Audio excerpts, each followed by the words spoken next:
Halo, Shalom. Berjumpa lagi di dalam channel Pengkhotbah Deso.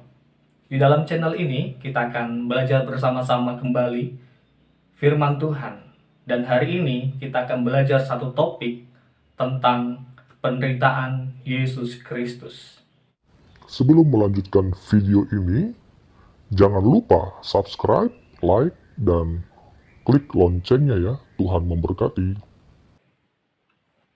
Berbicara tentang penderitaan dari Yesus Kristus, tentunya tidak lepas dari jalan salib yang harus ia emban sampai dia disalibkan di atas Golgota. Dan peristiwa itu pun menjadi hal yang dipertanyakan oleh kalangan orang-orang yang tidak percaya kepada Yesus. Mereka berpikir bahwa jika ia sungguh-sungguh Tuhan, jika ia sungguh-sungguh berkuasa atas kehidupan manusia, mengapa Yesus sepertinya kalah dengan manusia? Contoh pertanyaan seperti ini. Benarkah Yesus itu Tuhan? Jika ia Tuhan, mengapa peristiwa salib memperlihatkan kelemahan daripada Yesus Kristus? Di mana manusia yang dikatakan ciptaan bisa mengalahkan Yesus yang kalian percayai sebagai pencipta? Di mana kuasanya? Mengapa ia kalah dengan manusia? Pertanyaan yang seperti ini seringkali kita dengar, bukan? Bagaimana kita merespon hal ini sebagai orang yang percaya kepada Yesus Kristus? Jadi siapakah yang menyalibkan Yesus? Apakah manusia karena manusia berkuasa atas pribadi Yesus? Atau pribadi yang lain? Mari kita menjawab hal ini sesuai dengan apa yang Alkitab katakan. Dengan jelas Alkitab katakan bahwa siapakah yang menyalibkan Yesus? Jawabannya adalah Bapa itu sendiri. Dengan menggunakan para pemimpin pada saat itu, dengan menggunakan para tokoh agama pada saat itu, dengan menggunakan para penjahat pada saat itu, dengan menggunakan para munafik, orang yang hatinya keras, dan para pengkhianat, Bapa menggunakan pribadi-pribadi mereka untuk menggenapi apa yang Alkitab katakan di dalam Perjanjian Lama tentang pribadi Yesus yang menderita, Yesus yang akan mati di tangan para penjahat, di tangan para munafik, di tangan para pemimpin-pemimpin yang tidak takut akan Tuhan, para tokoh-tokoh agama yang kehidupannya adalah hanya untuk mencari kepentingan-kepentingan sendiri. Jadi kematian Yesus, penderitaan Yesus, bukan karena manusia lebih berkuasa atas pribadi Yesus, tetapi karena apa yang sudah tersurat di dalam Perjanjian Lama itu harus tergenapi di Perjanjian Baru di dalam pribadi Yesus Kristus itu sendiri. Salah satu contohnya ayat yang dikatakan di dalam Kisah Para Rasul. Sangat jelas di sana dikatakan seperti ini. Sebab sesungguhnya telah berkumpul di dalam kota ini Herodes dan Pontius Pilatus beserta bangsa-bangsa dan suku-suku bangsa Israel melawan Yesus hamba-Mu yang kudus, yang Engkau urapi, untuk melaksanakan segala sesuatu yang telah Engkau tentukan dari semula oleh kuasa dan kehendak-Mu. Kisah Para Rasul 4 ayat 27-28. Jelas Alkitab katakan bahwa kematian dan penderitaan Yesus bukan karena manusia yang berkuasa, tetapi karena Allah berkehendak itu terjadi.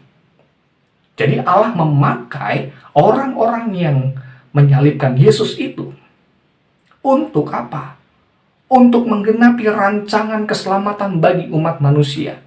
Jadi apa yang terjadi itu adalah untuk kebaikan umat manusia. Dan juga di dalam Alkitab dengan jelas katakan bahwa Di dalam Yesaya 53 ayat 10 seperti ini.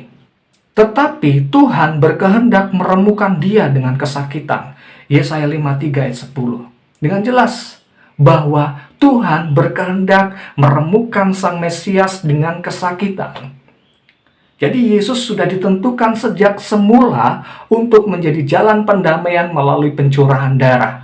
Roma 3 ayat 25. Jadi Allah merancang hal ini untuk kebaikan umatnya. Jadi bukan seperti yang dikatakan mereka-mereka. Yang terjadi dalam pribadi Yesus itu adalah penggenapan. Semua ini terjadi untuk kebaikan manusia. Jadi tanpa kehendak Bapa dan kerelaan anak, yaitu Yesus, tak ada yang sanggup membuat Yesus menderita. Tak ada yang sanggup membuat Sang Anak Allah menderita dan mati.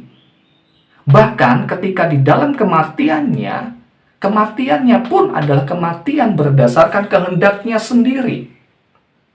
Bukan atas dasar kuasa dari manusia yang menyalibkan Yesus. Jadi kematian Yesus pun atas dasar kerelaannya menyerahkan nyawanya. Seperti yang tercatat di dalam Lukas 23 ayat 46. Firman Tuhan katakan, "Ya Bapa, ke dalam tanganmu kuserahkan nyawaku." Sangat jelas, saudara-saudari yang terkasih dalam Tuhan. Jadi kematian, penderitaan yang dialami Yesus bukan karena manusia itu lebih berkuasa atas Yesus, tetapi karena firman Allah itu benar, oleh karena kebenarannya itu tergenapilah penderitaan yang dialami oleh Yesus. Karena sudah tersurat di dalam perjanjian lama. Dan itu semua tergenapi dalam pribadi Yesus. Jadi bukan karena manusia-manusia pada saat itu yang membuat Yesus menderita lebih berkuasa. Tidak. Tetapi karena kehendak Bapa dan kerelaannya sendiri. Jadi kalau kita melihat semua ini terjadi untuk kebaikan kita, Allah sanggup menggunakan orang-orang fasik untuk menggenapi rancangan keselamatan yang agung. Allah merancangkan semuanya itu, dan melalui orang-orang fasik, kebaikan Allah yang besar dinyatakan bagi umatnya.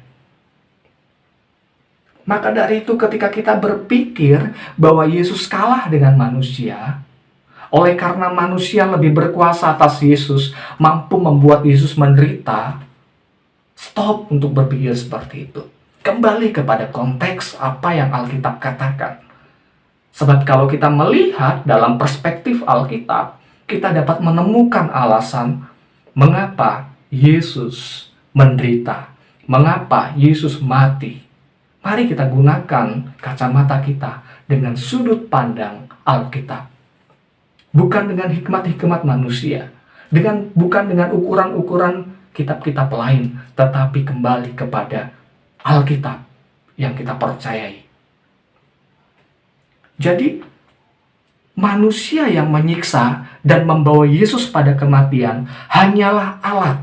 Perhatikan, hanyalah alat untuk menggenapi kehendak Bapa dan kerelaan Yesus untuk menjadi manusia yang mati di atas kayu salib.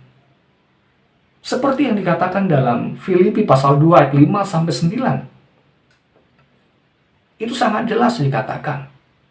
Jadi, penderitaan dan kematian Yesus bukanlah bukti bahwa Yesus tidak memiliki kuasa atas manusia. Tetapi justru hal ini terjadi membuktikan bahwa Allah berdaulat atas kehidupan manusia.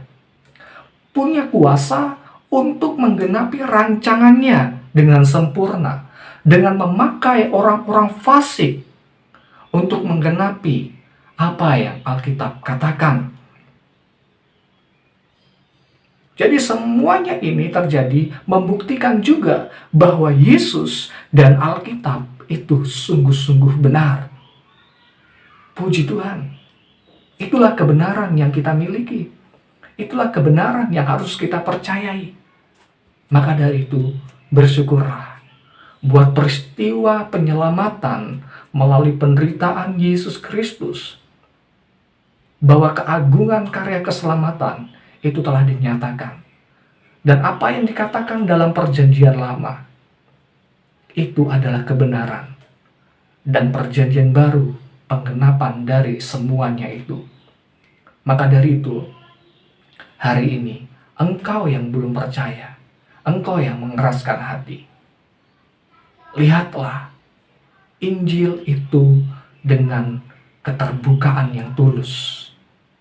Bukan untuk mencari kesalahan, tetapi untuk menemukan kebenaran. Kiranya apa yang menjadi pertanyaan ini dan jawaban yang saya berikan memperkuat iman kita untuk kita dapat terus bertumbuh dalam Tuhan. Shalom, kiranya Tuhan Yesus memberkati kita semuanya.